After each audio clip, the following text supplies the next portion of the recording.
Okay, well, yeah, thank you very much for inviting me and having me on your podcast today. My name's Keith Slaughter, and I'm pleased to be here. I've had a pretty extensive career, the majority of which was in the FBI for about 25 years. And during that time, I had the opportunity to investigate a number of frauds and crimes that specifically targeted the elderly and senior citizens. And I learned a lot from that over many, many years. Very tragic experiences, seeing people swindled oftentimes out of their entire life savings, and just tear-jerking stories that have impacted and stayed with me for many, many years.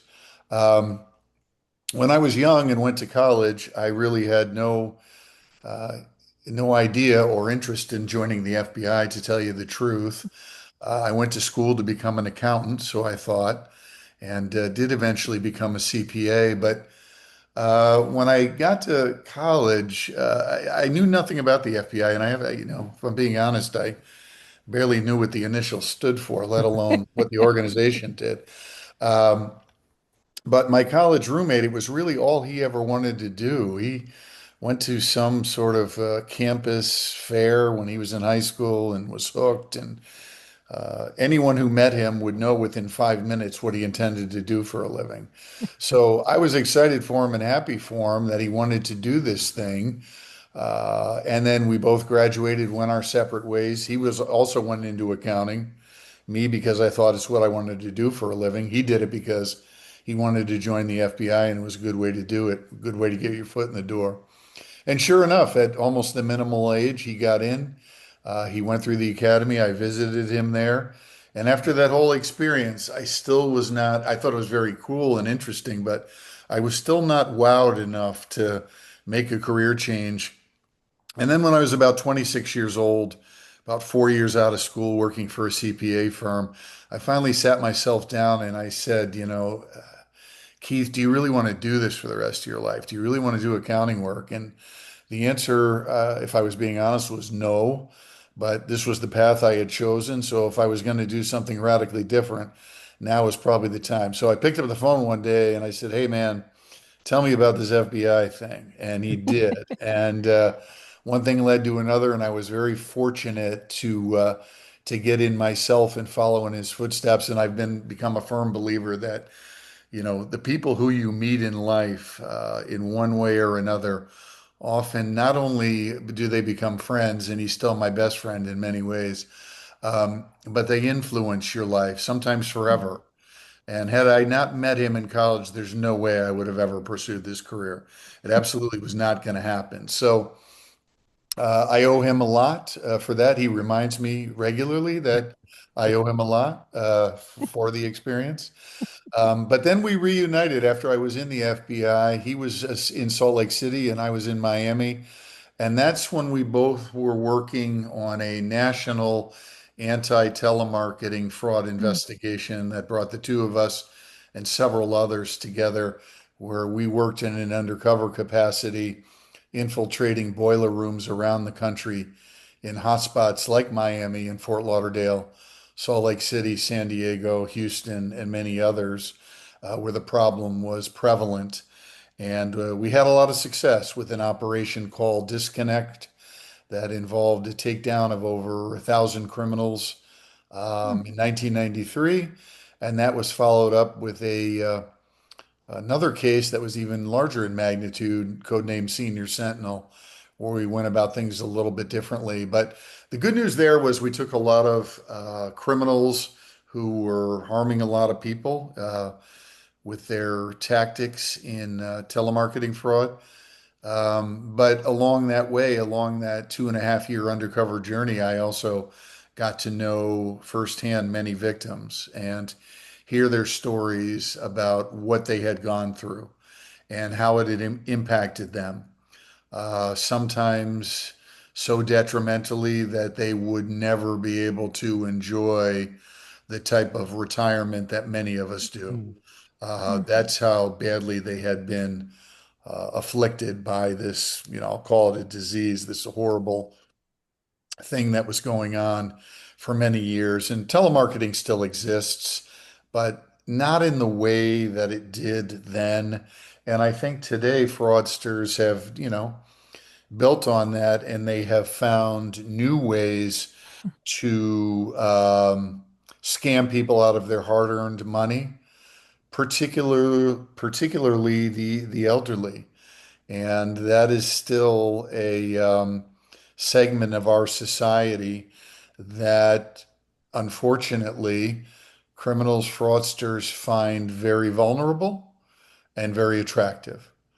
And they will still go after them without the least bit of remorse to steal every penny they can.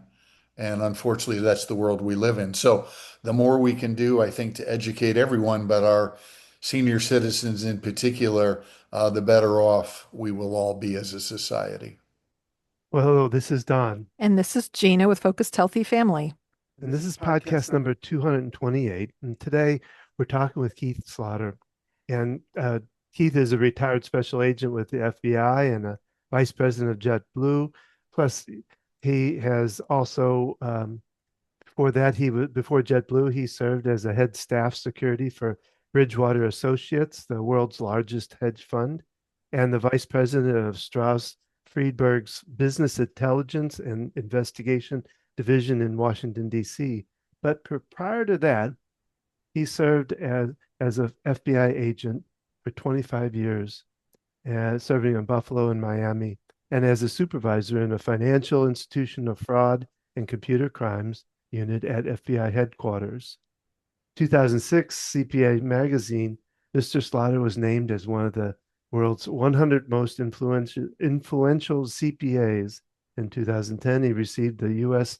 Presidential Ranking Award for oh gosh, this is a tough one, meritorious service and lifetime achievements. And here's what I found really interesting. While still in the FBI, he co-created, co-produced, and hosted San Diego's Most Wanted, The FBI Files, which aired on Saturday nights. He also co-created, co-produced Inside the FBI, 2-hour special for Disney Channel. And on top of that, while supervising the FBI headquarters, he created and co-produced a documentary film, Shattered Faith, White Collar Crimes in America, starring narrator Brian Dennehy. So want to welcome here, Keith. She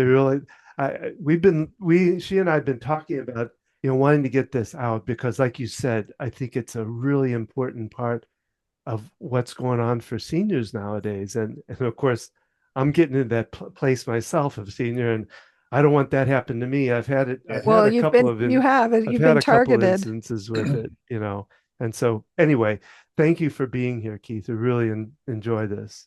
Oh, absolutely. My pleasure to be here with y'all. So, well, you've already talked about, going from CPA to, federal agent and all. Um, so I guess what I'd maybe start out with, maybe you could tell a story just to give the audience an idea of something that happened. You mentioned a couple of different stories, heartbreaking stories. Maybe you could mention one to kind of fulfill what you did and how you handled it. Yeah, sure. I mean, when we worked on the disconnect case over those years, traveling around the country and going inside boiler rooms, talking to many of these fraudsters face to face, it was eye-opening to us, not just the lack of shame or anything, but just I don't know how to say it other than the rudeness with which many of these people, and most of them were quite young, in their Mhm. 20s, maybe 30s, how they would treat these elderly. God forbid they would ever treat their own grandparents like this. And I'm not just talking about stealing money.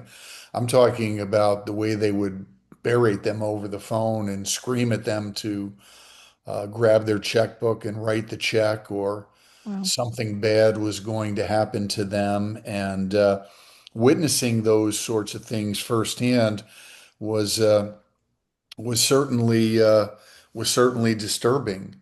So when we had the actual takedown of that original case, which was on March 4th, 1993, and I can tell you that all the FBI people, well, the main core group of people involved in that case, we still celebrate that anniversary all these many years later, reflecting on that day. It was a very special day. And it was when we were able to go into some of these local boiler rooms on that day of takedown, not as an undercover agent, or excuse me, not as this fictitious sales personality, which is who we represented we were, but as an FBI agent, and basically look them in the eye and say, the game is over, Mm. and you're under arrest, and you're going to jail right now.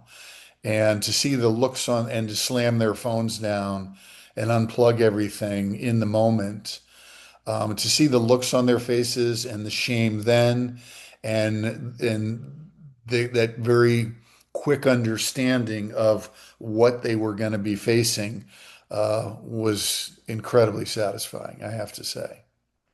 I could imagine. I'm a big fan of FBI shows. Um, Yeah. A little and too much sometimes. I'm gonna dig up this the things you were part of because it is interesting and it is real. I watch things like Criminal Minds and it's all about Yeah. murder and all this. And I know it gets glorified and not exactly accurate, but I mean, there's so much truth to this. Don had his identity stolen. They were trying to buy a car in his name, and it happens. It's out there. I had a friend whose father was swindled out of money and things, and there's so many different ways that it's happening now. I had a call just a week ago, and I'm 56, so it's like, okay, this must mean I'm old because I got this call, and I'm trying to remember what he told me. He was such and such police officer from some police department, which we looked up, and it doesn't really exist. And I can't remember what he asked me first, but then he said, "Do you know that your husband's ankle alarm is off?" And I hung up on him and he called back and I actually picked up and he said, if you hang up on me again, I'm going to come to the house. And, I told him I don't think this is legitimate. And my kids are yelling at me, Mom, hang up the phone. Yeah. And, but yeah, it's just the boldness, I only imagine that he was wanting to solicit money from me under some, the false pretenses. But Yeah, I think one thing you just mentioned there that you touched on is incredibly true. And that is that, and not just elderly people, but a lot of people, especially who are a little bit older at least, um, are very hesitant to hang up the phone on someone hmm because we consider it rude. And hmm we were brought up in a way where you didn't do that. You didn't hang up on people. You didn't hmm slam the phone down. You didn't tell people to go to you know where before slamming the phone down. And you just didn't do that sort of thing. And a person's word was their bond. A handshake meant a lot. And now all that is out the window. And, one of the things we learned was, trying to communicate to people, just simply hang up the phone. But we came to learn that for a lot of people, that wasn't so simple at all. They just had a hard time bringing themselves to do that. I'm an occupational therapist and I work in geriatric rehab and I'm with patients sometimes and I see this happen and they get these phone calls. I mean, I worked in short-term rehab. People are there from being in the hospital and they're getting calls about things, and they're answering questions. And I've learned from my kids that you got to be careful if they record your voice saying yes or something, that they can use it, to get into your information and things. But yeah, you're right. They're polite, and it's rare I meet someone who just hangs up. Now there's ID on the phone, so some people don't answer if they don't recognize the number. And to me, that's a big benefit because, like you said, these people they're not going to just hang up on somebody. They're going to take what they're saying seriously. And I'm usually sitting next to them going, this is a scam. Please hang up your phone. Yes, that's exactly what they need to do. As difficult as it is cut off communications as quickly as they can, and make sure they are thinking clearly about how they're going to proceed with whatever's being presented to them because most criminals in the white collar world uh, will attempt to use urgency to their benefit. Mhm. And they will attempt to instill this mindset of if you don't act immediately, something really bad is going to happen, whatever that really bad thing is going to, it may be. You're Mhm. going to lose money, a family member is going to be harmed. There will be some catastrophe awaiting you if you don't make this decision and do this very quickly. And that is always a huge red flag that it's time to, at the very least, pause, but probably hang up or cease communications immediately because that's not how business is normally transacted. Uh, Right. Yeah, I was this the person who called me, he actually called back like 5 or 6 times after I hung up the second time, like kept calling back. And I'm like, wow, yeah, yeah, the persistency of it. yeah, But yeah. The pushiness is just, yeah, is not normal. Is not the way not the way things should work. When you talked about kind of the evolution of how things have gone, so maybe we can talk a little bit about that because I mean, you go back. When did you start? 25 years or so ago, you Yeah, I started. started in 1987, so a long, long time ago.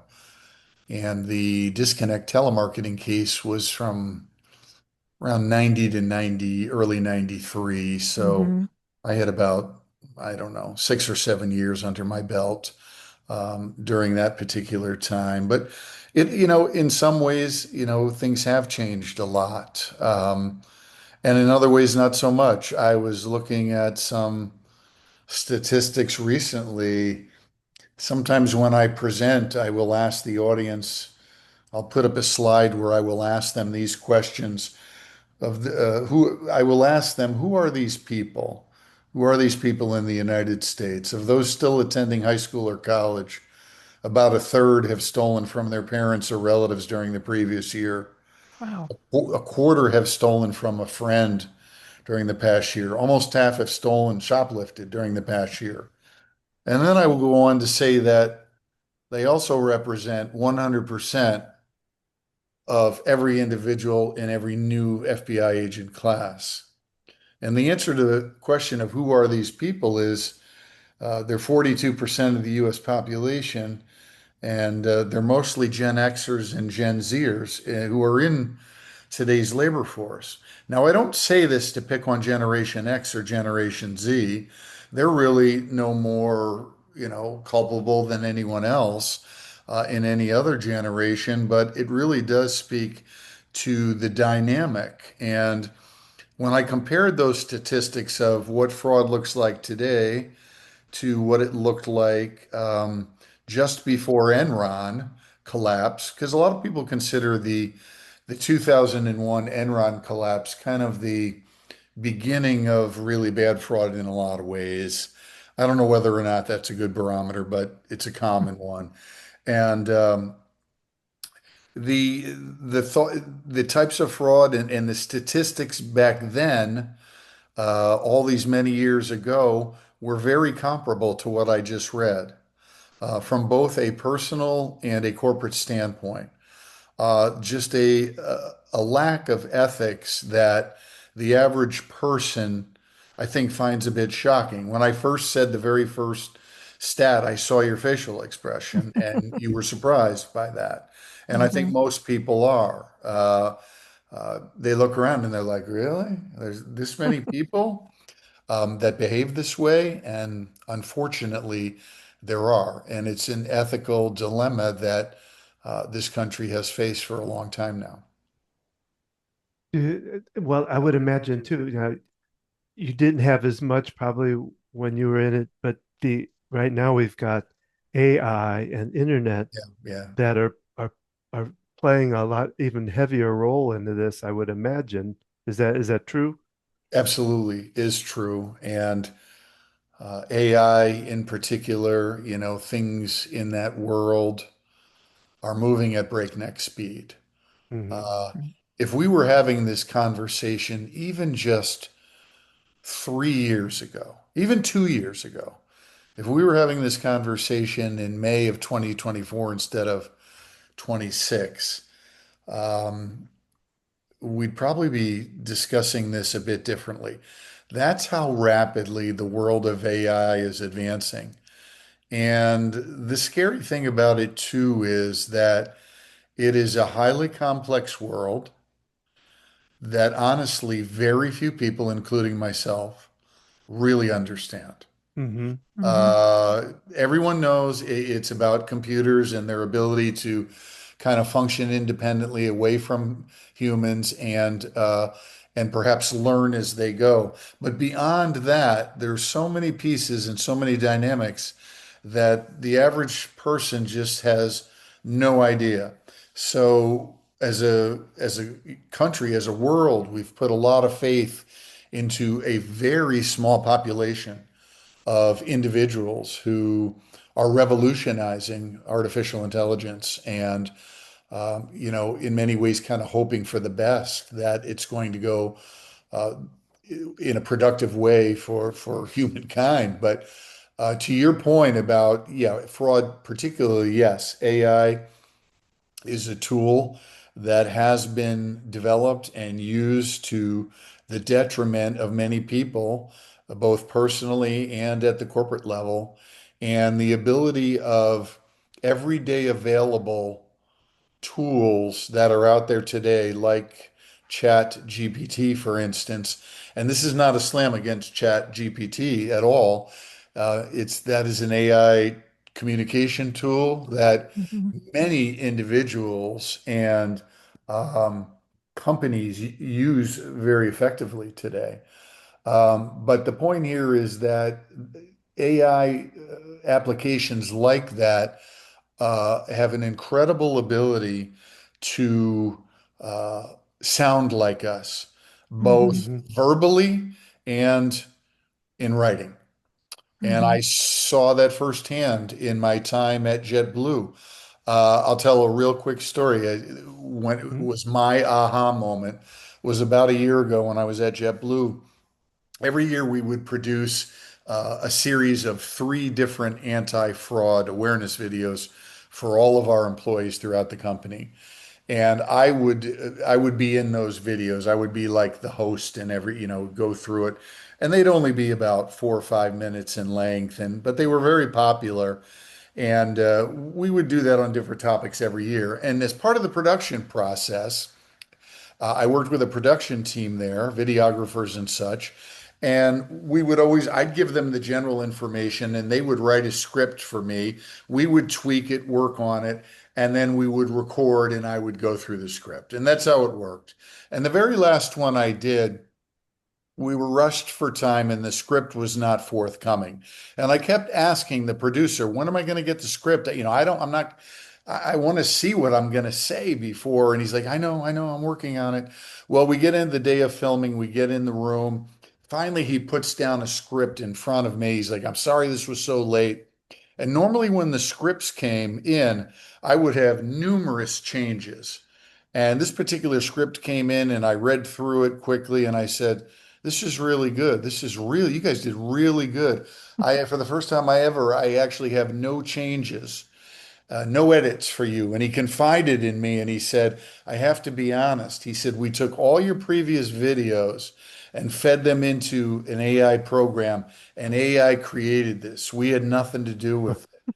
And we said not only did they create the content, but they did it in a voice that sounds very much like you. And it Oh did. my. It sounded like it was written for me. I could not believe it Wow. that a machine had written and crafted this in like Keith Slaughter style that would have fooled me.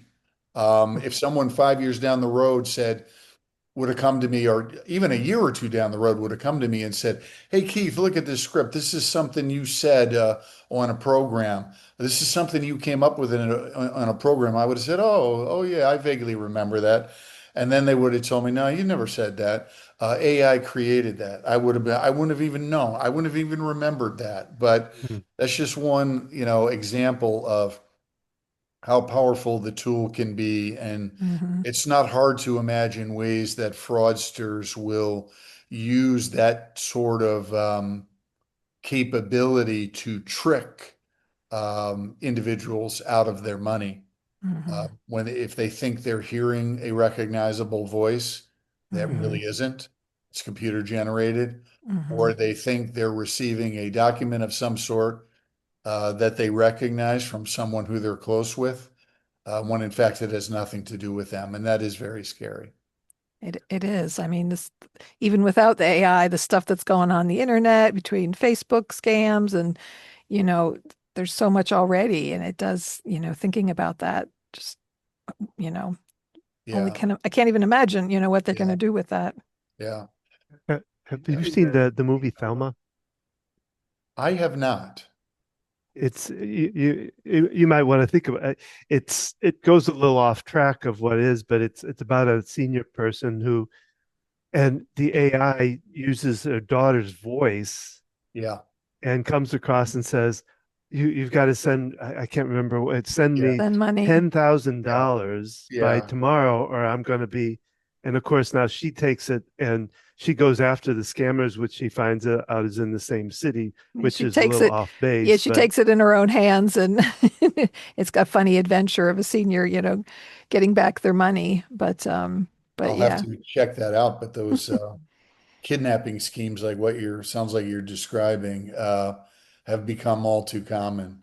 Where a recognizable voice, dad, grandma, whoever it is, I'm being held, and they're going to hurt me if they don't get $25,000 wired to their bank account in the next 15 minutes or Hmm. something like that. And just so many elements there that they're playing on, of course, your emotions. Oh my God, my loved one is in danger, perhaps. And then they're doubling down on that with the urgency that if you don't act immediately, um, something very bad is going to happen. And there are people, I guess, who would think, even if I spend the money and I'm wrong, I would rather have the satisfaction of knowing my granddaughter, whoever it is safe, even if Hmm. I lose X amount of money. And that's pretty depressing to think about too. Hmm. yeah.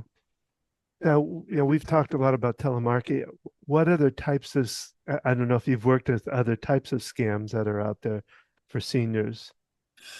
Yeah, there are several. I mean, that was one we just talked about with that sort of kidnapping drama where, or some threat against a person using AI to replicate a voice, usually a voice that is recognizable, instilling urgency, and then demanding immediate payment in some way. So that's very, very common. And what I tell people is, anytime you're being pressed urgent, something is very urgent, you need to hit pause and slow it all down because the odds of it truly being urgent and something horrible really happening are incredibly minute. So, but that's what the scammer is counting on, is that sense of urgency that you will succumb to it and do whatever they want to do. So, that one of the first things I say is definitely slow down before, and then take the time to try to reach out to that person, even if it means you have to hang up and discontinue the conversation, and independently verify Hmm. that what you're being told is okay. Hmm. So yeah, a third person can get around that, obviously put that to rest and say, no, no, I'm fine, I'm okay. Hmm. Another type, you're good. Another type of scheme is that's out there, particularly targeting the elderly, is what's called synthetic identity theft.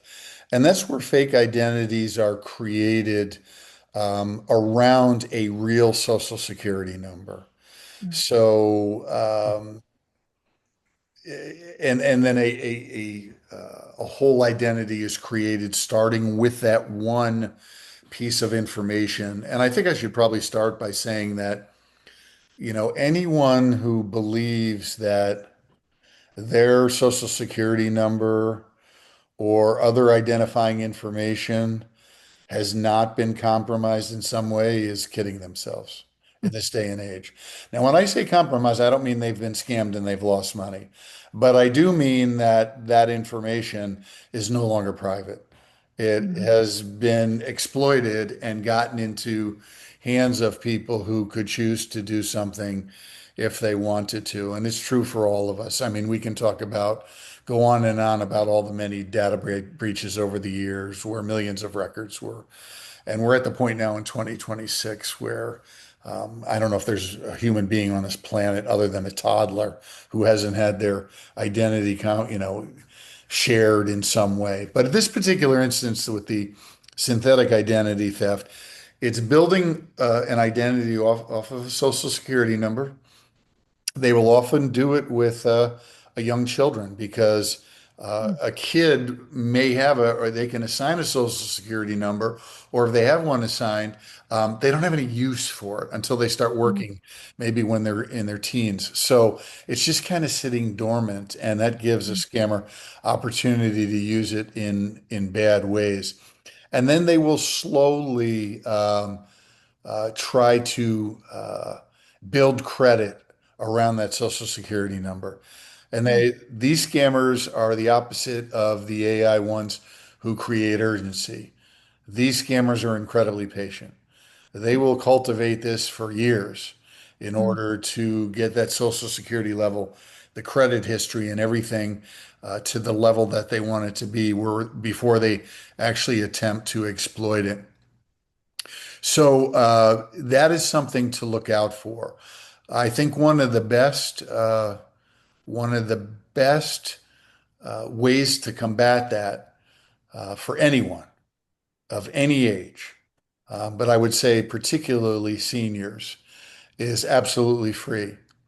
And that is number one. I hope that people do go into Social Security and understand what their benefits are periodically, whether it's annually or whatever it may be. But you can also, for free, sign up online. It's a government app called My Social Security. And it's very simple to sign on. It's very simple to sign up. And what that does is it protects you from any copying or duplication of your social security number. So if there's ever another social security number that matches yours, that comes up to another name, that will immediately be investigated and ended. So I can't say that strongly enough. It's the simplest thing in the world to do, and it will give you incredible peace of mind for that particular type of scam. That's good to know. No, it's good because I wrote it down because, like I said, I had that happen to me. Is that Yeah, what they And did, we think? We think they somehow they created, I know, an I oh, they had the whole thing because license with, yeah. they did my um, license. They put their own picture on it.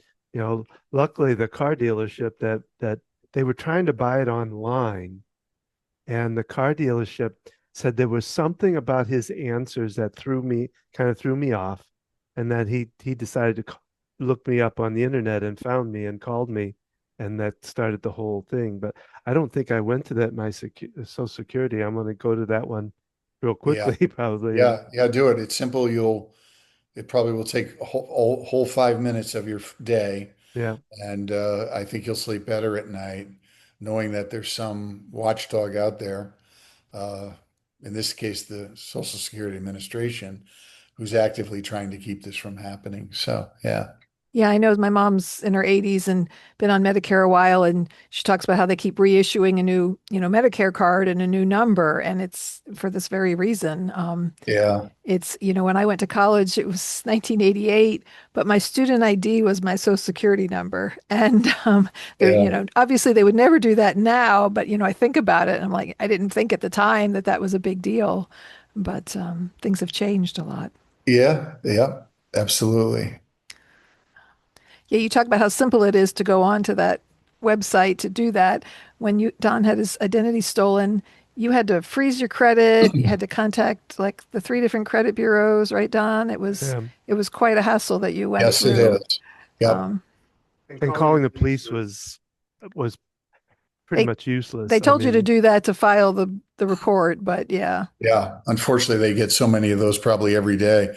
There was a time many years ago when that was considered a big deal, and they would jump on that sort of thing. But it's become so commonplace that yeah, it's almost treated like, petty theft or something. Hmm. but I just this is a little off. But what are the people that were like arrested? What kind of what kind of time do they spend in jail? Yeah, that's a great question. It really varies. Historically, white collar criminals, there's always exceptions, but white collar criminals have generally been sentenced on the lower end of, Hmm. they have not been punished as harshly as many other types of crimes that are committed. There are exceptions, of course. I mean, people like Bernie Madoff, who, basically got a life sentence based on, the magnitude of the fraud he committed. But if you think about it, if you rob a bank where there's a high probability that eventually you're going to get caught, that sentence is probably going to be much higher than if you defraud a company internally. You know, Great example. I mentioned Enron earlier. Yeah. The individuals there who ended up going to jail, the CEO Ken Lay, the president Jeff Skilling, the CFO Andy Fastow, they all did go to jail, but they all got out, within a few years, which I think surprised a lot of people, anyone who followed that. I believe Ken Lay has passed away, but Skilling and Fastow have kept a fairly low profile. They're not trying to, garner attention because there probably are people who would wonder why did someone like that only serve X amount of time in jail? And for the telemarketing cases that we worked back then in the 90s, it varied. We did see sentences on a few occasions as high as 20 years. Hmm. Some of the lower level people got a year or two. Many were in the 5 to 10 year range. So I wouldn't say a slap on the wrist by any sense, but when you compare that to some other crimes, um, white collar criminals tend to get a break a little bit in a lot of courtrooms from experience. Well, and if they could compare it to what, like you said, some of the people that have no longer have their savings anymore, that are kind of not maybe destitute, but they're much worse place now. If they could compare that, they would give a much bigger sentence because I mean, some of those people Yeah, because they're not are going to get that lost money, now. not going to get that money back, right? It's Yeah, and certainly, um, I think judges who hear the stories from victims, and they don't always hear those stories. mm, They might hear a couple on if a case actually goes to trial, but oftentimes, if an individual pleads guilty and is awaiting sentencing, in cases like that, a lot of times not a single victim will be heard from. mm, Maybe the prosecutor will regale the judge with these horror stories, but not necessarily face to face, where Mm. they're looking each other in the eye. hmm. And that can make a world of difference. Well, is there, not any other scams that you can see? You mentioned already the Yeah, synthetic tips one. for our listeners. Yeah, things to Yeah, watch out for. I mean, I would say anything with bank accounts. There's certain types of frauds that are called account takeover frauds, where a scammer will try to impersonate you and gain control of your bank accounts so that they are accessing and conducting business because the bank or the institution believes it's you because they've obtained enough of your information. They've been able to obtain some personal information and, more importantly, your account and password information so that they can get into an account. directly without you even having any knowledge of it. Same thing when it comes to like wire transfer fraud, which is very common in today's world, especially around real estate transactions or sizable sums where someone is able to basically impersonate you and gain access to your account and operate as if it really is you, which is why I tell people, um, I would hope in this day and age, if they're not there yet, they're close. Um, where that is where multi-factor authentication on Hmm. your accounts is incredibly important. Everything I just described of someone being able to do that could probably be combated very effectively with that one step, Mm, ensuring that in addition to your login ID and your password, that you have a third-party verification in place, which is usually a text to your phone or a phone call or whatever. Right, right. Seemingly simple, and I know that it's a little bit of a hassle. It's like one more thing I got to do, but it's an incredible safeguard in that situation. My friend Frank Abagnale of Catch Me If You Can fame, I mean, he'll be the first one to say he thinks passwords are a waste of time. Passwords outlived their usefulness a long time ago. Today, it's all about pass keys, some sort of biometric access that gets you into your accounts. mm. I'm talking to, and I'm not trying to sell Apple here. I'm speaking to you on a Macintosh right now. So my computer has a pass key where I put my finger on there. Yep. So that's how I get into my computer. A lot of PCs don't have that yet. I think they will eventually. But that one thing alone, just my touching that, keeps anyone from grabbing my laptop and being able to access it because they're not going to be able to replicate my fingerprint on Right. that pad. So this laptop is useless to anyone other than me. And this is the direction that we must go to protect ourselves. Hmm. Passwords are barely a safeguard anymore. Hmm. Barely in the thinnest terms. It's just the advancements in technology and everything are such that we just cannot have much. No one should have a great deal of confidence. Well, yeah, I Right. have a password that, is strong, who cares? I mean, it could still, I shouldn't say who cares. A strong password is much, much better than a weak password. So it does matter. I don't mean to make it sound like it doesn't, but Right. passwords alone are not the best solution to safeguarding everything about you, including your Sure. finances. Yeah. Yeah, after you got your stuff stolen, we went through and changed all our passwords, and it's a lot to do. I mean, I had used kind of one password for a lot of things and realized that's not a good idea to do. And it's tedious, but yeah, I have a MacBook too, and I love that I can just touch it with my finger and turn it on, and Yeah. that security does feel a lot more. Well, I had one of the thought when you're talking about scam, and this I don't know if you had any reference to this, if this is really real. I saw a movie some years ago about a group that was coming in and scamming older people,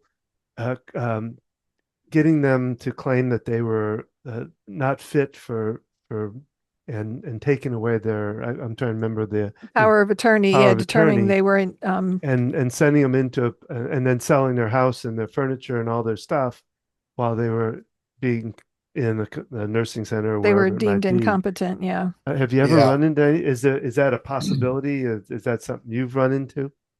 I'm sure it's a possibility. I have not personally run into Oh, that sort of thing where, someone has lost all control in that way.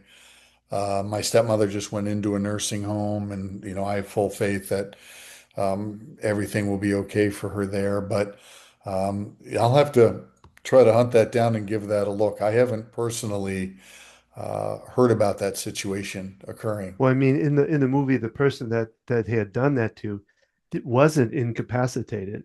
Yeah, They had a Yeah. company And that that was was a scamming it, fictional story, yeah, right? yeah. Yeah, yeah. But yeah, things, I mean, things happen that are hard to believe sometimes, but do actually happen. And with all this going on, it's a lot. It's everywhere. It's, text message on your phone. It's, um, phone calls that are scams, things through Facebook and other and emails and things.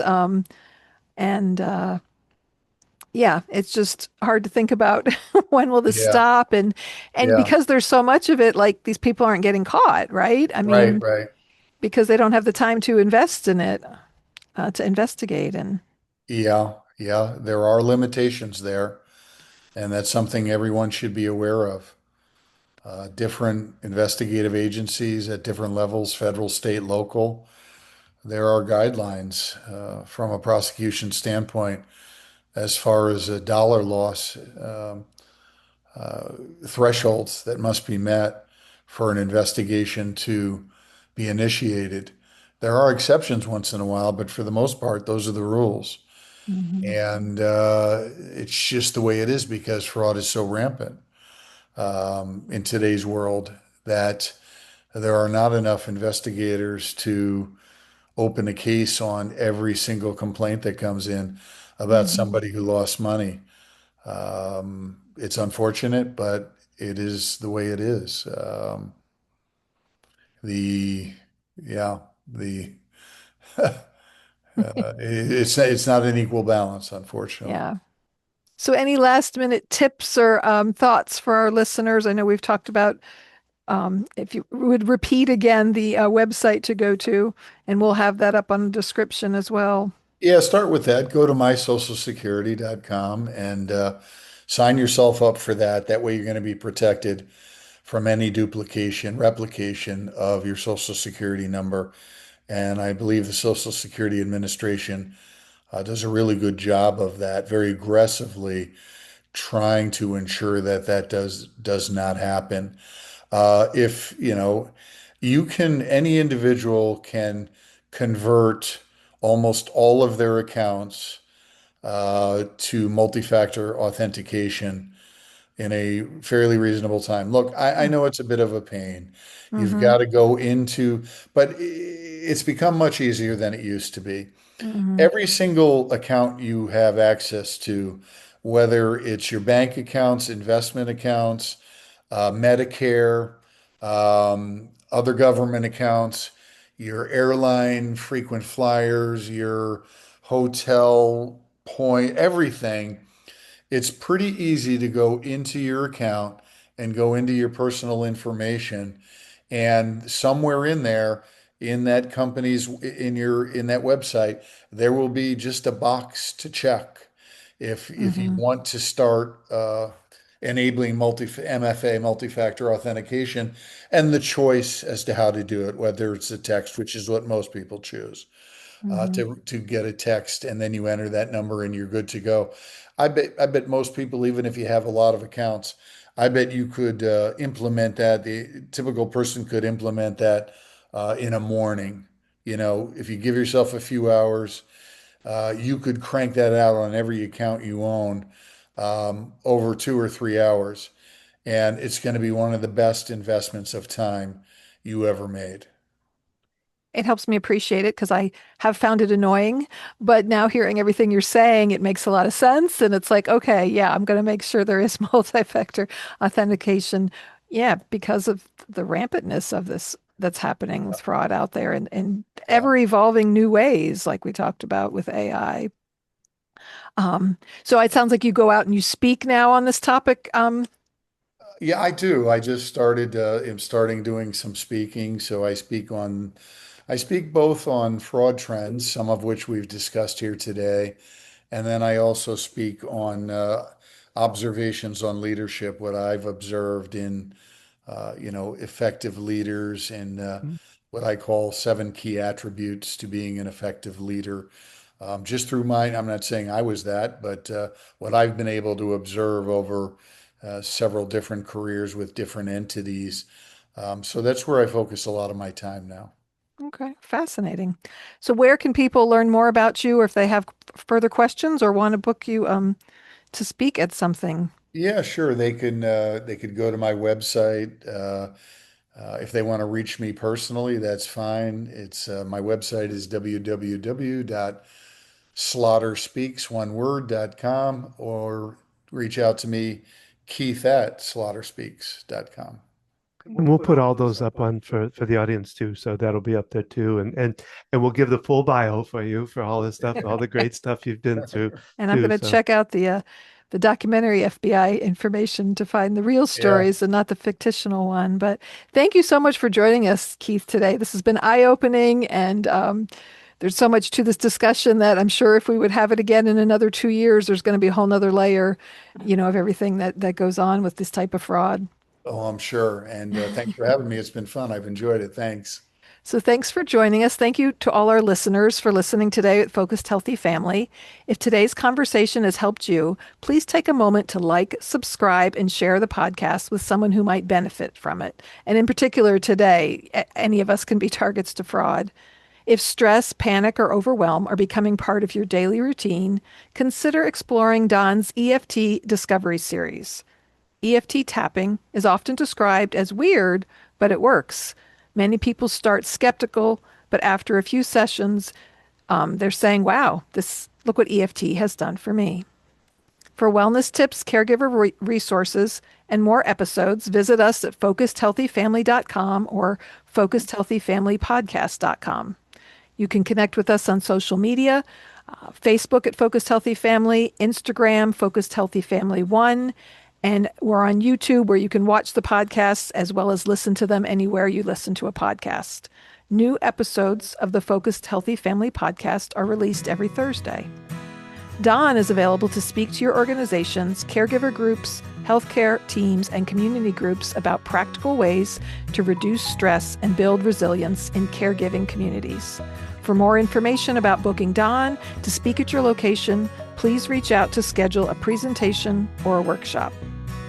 And remember, how you speak to your children and your loved ones today shapes their future and yours.